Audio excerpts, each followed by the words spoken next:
let's make some sourdough donuts.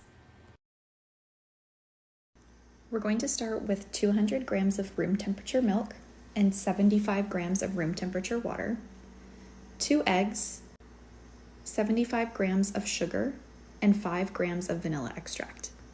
We'll go ahead and whisk this together and then add in 100 grams of active sourdough starter. Give it another whisk, and then we'll add 10 grams of salt and 500 grams of all-purpose flour. Then we'll go ahead and mix the dough together until everything is incorporated and no dry patches of flour remain. Next, we'll take 60 grams of room temperature butter and start breaking that into small chunks and working that into your dough. I did mine in stages, that way I could make sure there were no chunks of butter that weren't fully incorporated.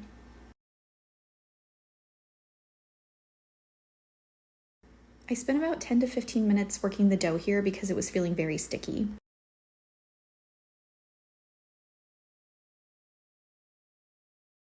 After it rested for 20 minutes, I went ahead and started on my stretch and folds. I did add just a little bit more flour because the dough was still feeling really sticky, and I ended up doing 4 sets of stretch and folds total, spaced about 20 minutes apart.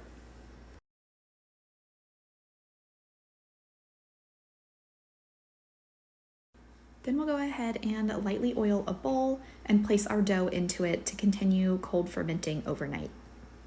After about 10 to 12 hours or overnight in the fridge, we'll go ahead and dump our dough onto a floured surface and begin to roll it out until it's about 1/4 inch thick.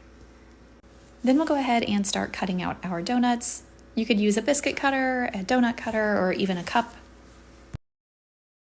I went ahead and placed mine on parchment paper while I had my frying oil heating up to about 375. Then we'll go ahead and drop in a couple of donuts at a time and cook 1 to 2 minutes on each side.